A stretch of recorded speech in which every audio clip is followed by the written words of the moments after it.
안녕하십니까? 인생의 지혜와 깊이를 탐구하는 시간입니다. 오늘 우리는 잠시 멈추어 인생에서 가장 가치 있는 것이 무엇인지 함께 생각해 보고자 합니다. 부, 명예, 권력. 세상은 우리에게 많은 것을 약속하지만 그 모든 것을 합친 것보다 더 귀한 것이 있습니다. 바로 하나님의 은혜입니다. 만약 오늘 이 이야기가 여러분의 마음에 작은 울림이라도 준다면 그 은혜를 주변 분들과 함께 나누어 주십시오. 이 메시지를 공유하는 것은 어두운 세상에 빛을 나누는 것과 같습니다. 여러분의 나눔을 통해 더 많은 영혼이 하나님의 사랑을 느끼게 되기를 소망합니다. 하나님의 은혜는 세상의 어떤 재물보다 귀합니다. 금이나 은, 다이아몬드나 루비보다도 훨씬 더 가치가 있습니다.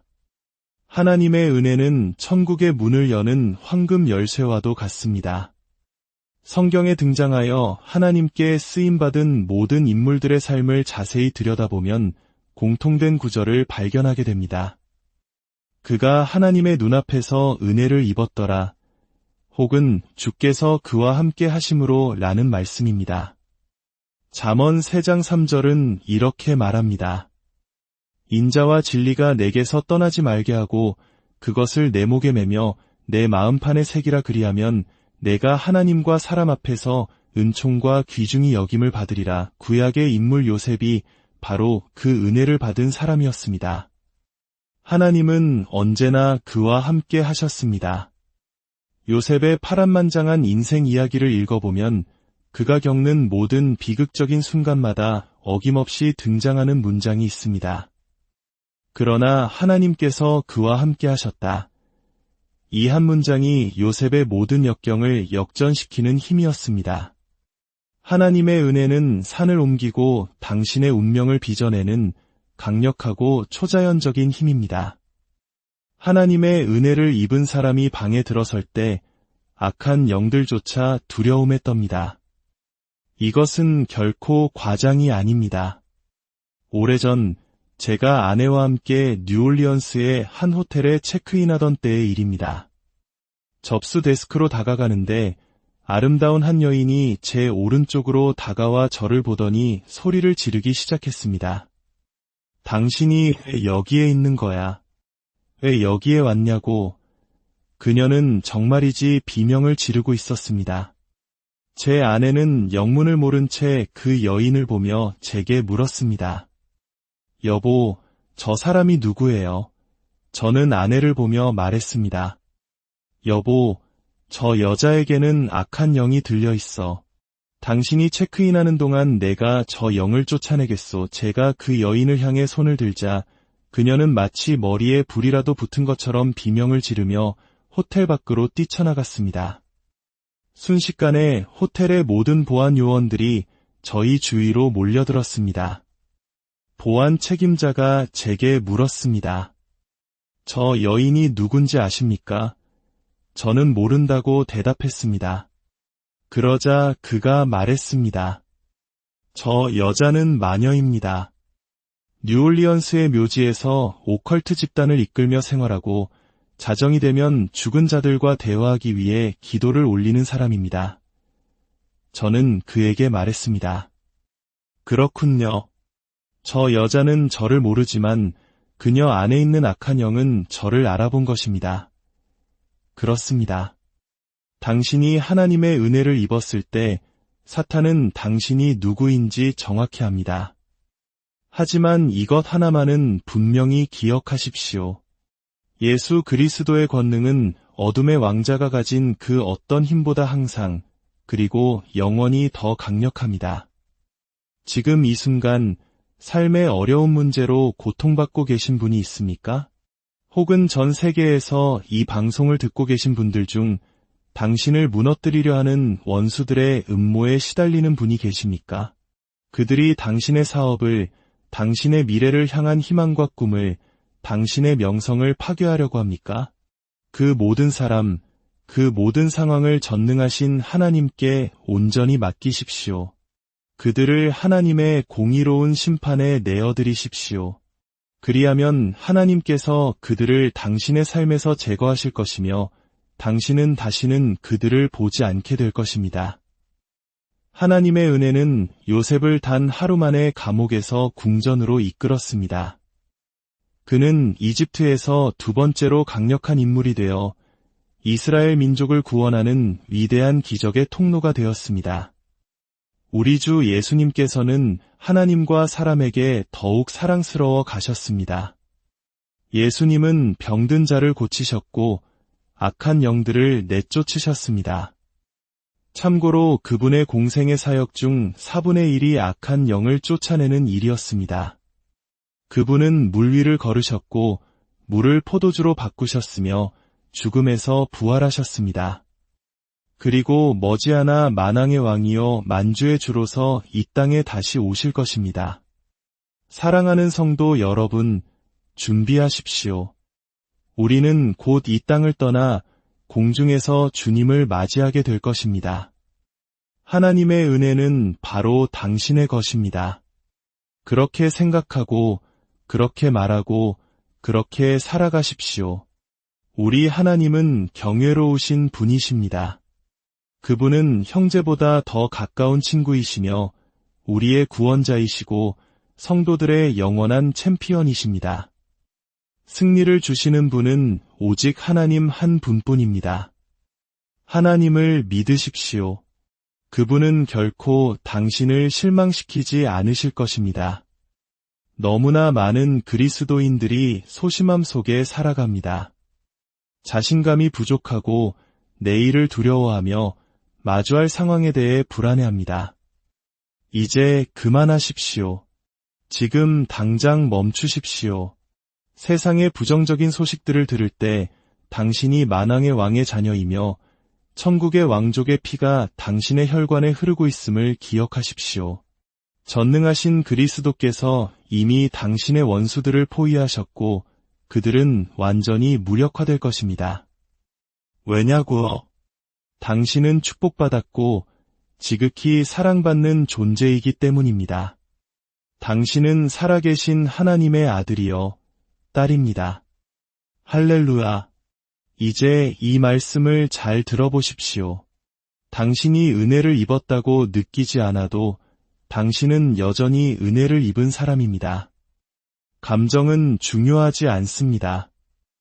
요셉의 입장에서 한번 생각해 보십시오.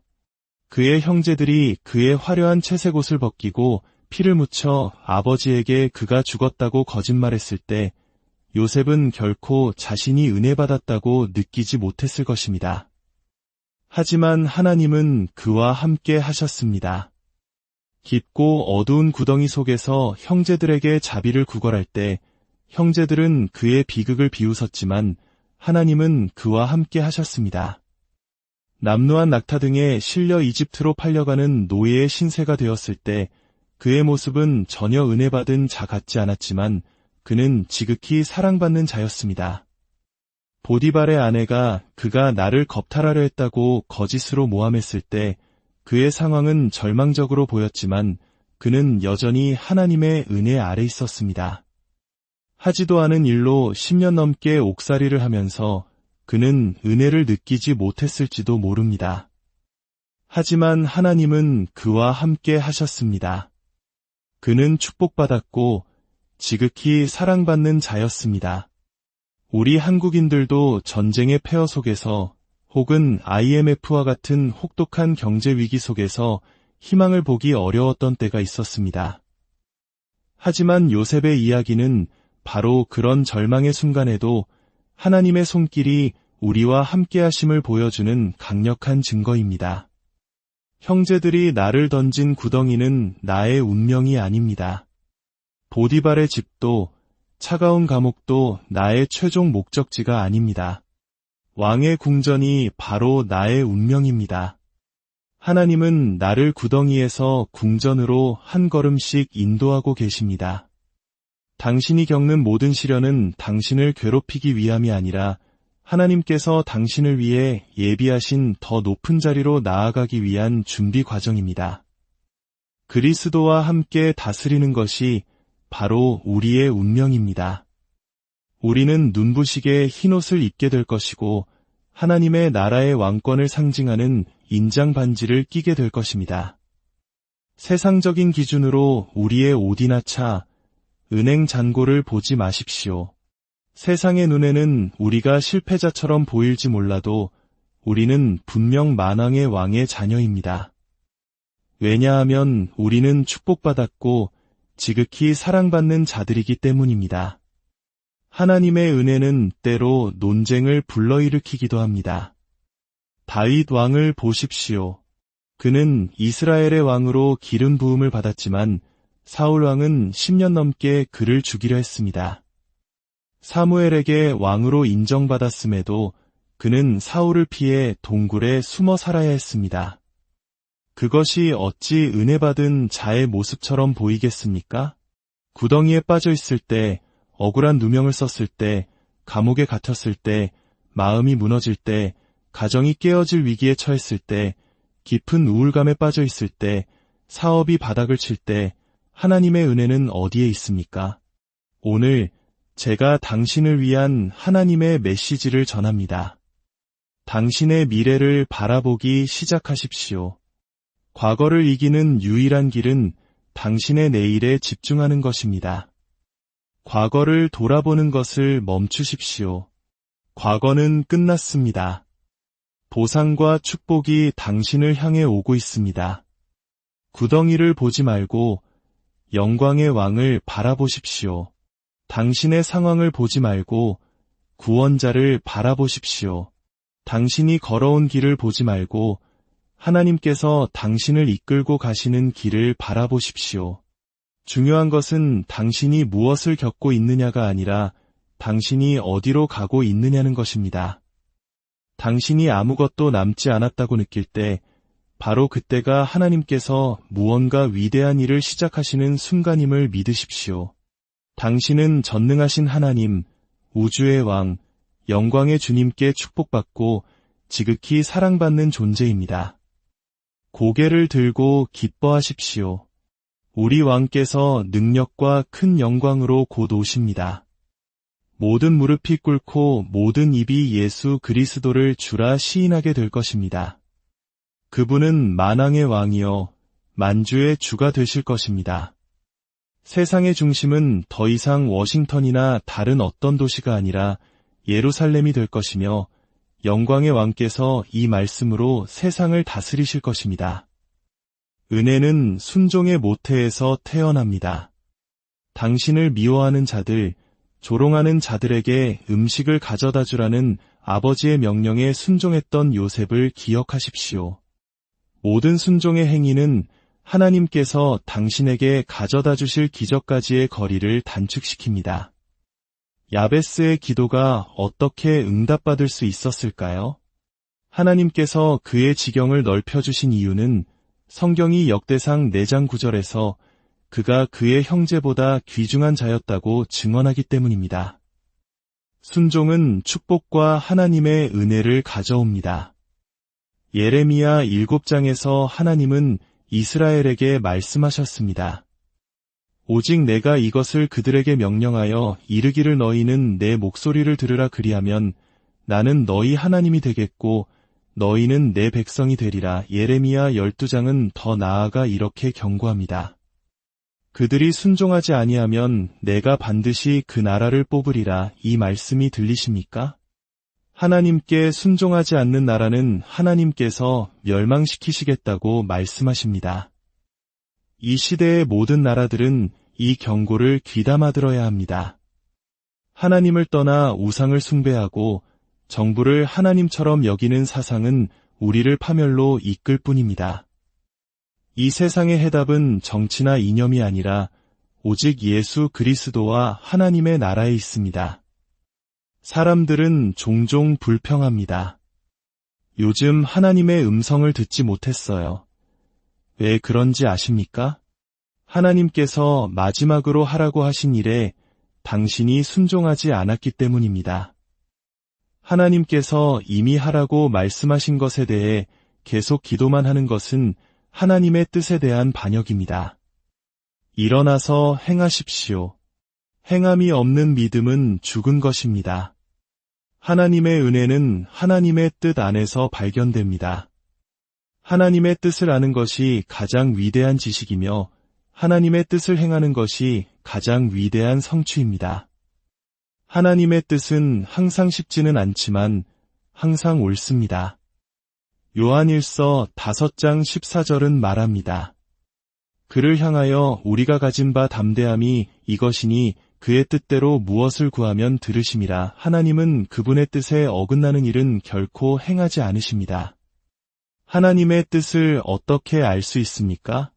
첫째, 기록된 하나님의 말씀인 성경을 읽음으로써 알 수 있습니다. 말씀과 하나님의 뜻은 항상 동일합니다. 시편 119편 11절은 내가 주께 범죄하지 아니하려 하여 주의 말씀을 내 마음에 두었나이다 라고 고백합니다. 성경은 결혼, 돈, 성, 사업, 자녀 양육 등 삶의 모든 문제에 대한 명확한 지침을 제공합니다. 이 책을 읽고 그대로 행하십시오. 하나님의 뜻을 행하는 것은 항상 믿음의 위기를 동반합니다. 그것은 갈림길에 서서 믿음과 행동을 요구하는 결정을 내려야 하는 순간입니다. 모세가 양떼를 버리고 자신을 실패하게 했던 이집트로 돌아가 바로 앞에서는 첫걸음을 내딛는 것이 얼마나 어려웠을지 상상해 보십시오. 노아는 방주를 짓기 위해 평범한 일상을 포기해야 했습니다. 아브라함은 고향을 떠나야 했습니다. 다윗은 양떼를 떠나 왕이 되어야 했습니다. 베드로, 야고보, 요한은 고기잡이배를 버리고 예수님을 따라야 했습니다. 바울은 신약을 기록하기 전에 믿음의 위기를 겪어야 했습니다. 믿음이란 결과를 확신할 수 없을 때에도 하나님께 순종하는 것입니다. 에녹은 믿음으로 은혜 안에서 걸었습니다. 그의 삶은 놀라운 결말을 맞이했습니다. 성경은 믿음으로 에녹은 죽음을 보지 않고 옮겨졌으니 하나님이 그를 옮기심으로 다시 보이지 아니하였느니라고 기록합니다. 하나님을 기쁘시게 하는 믿음이 그에게 있었기 때문입니다. 어느 날 에녹이 하나님과 함께 걷고 있을 때 하나님께서 말씀하셨습니다. 에녹아, 이제 나와 함께 천국으로 가자. 이는 구약 전체에서 유례를 찾아볼 수 없는 놀라운 사건이었습니다. 하지만 이보다 더 놀라운 일이 곧 일어날 것이며 당신 또한 그 일에 참여하게 될 것입니다. 당신의 인생 또한 놀라운 결말을 맞이할 것입니다. 갑자기 하나님의 나팔 소리가 울려 퍼지고 그리스도 안에서 죽은 자들이 일어나며 우리 또한 하늘의 저택으로 올라가게 될 것입니다. 우리는 면류관과 흰옷을 입고 만물의 건축가께서 지으신 저택을 받게 될 것입니다. 천사들과 함께 거룩, 거룩, 거룩, 전능하신 주 하나님을 노래할 것입니다. 눈 깜짝할 사이에 우리는 영광의 구름 속으로 이끌려 올라갈 것입니다. 이것이 바로 교회의 휴거이며 왕과 함께하는 우리의 운명입니다. 세상이여 안녕. 하나님께서는 당신에게 위대하고 놀라운 일들을 보여주기 원하십니다. 당신의 마음을 예수님께 고정하십시오. 그분께서 당신을 올바른 길로 인도하실 것입니다. 의인의 발걸음은 주님께서 정하십니다. 매일 그분의 말씀을 읽고 기도하는데 헌신하십시오. 이제 주님께서 당신을 축복하시고 지키시기를 원합니다. 주님께서 그의 얼굴을 당신에게 비추사 은혜 베푸시기를 원하며 주님께서 그 얼굴을 당신에게로 향하여 드사 평강 주시기를 원합니다. 당신의 마음이 당신의 가족과 성도들 그리고 이웃을 향한 하나님의 사랑으로 가득 차기를 기도합니다. 당신의 자녀들이 성령께서 주시는 담대함과 부모의 사랑과 지지 속에서 축복받기를 바랍니다. 당신의 평안과 형통이 오직 예수 그리스도와 하나님의 말씀과의 관계에 기초한다는 복된 확신을 갖기를 축원합니다. 하늘의 빛과 영광이 당신의 마음과 가정에 가득하기를 성령의 기름 부으심이 당신을 통해 위의 세대를 세워나가기를 우리 주 예수 그리스도의 이름으로 간절히 축복하며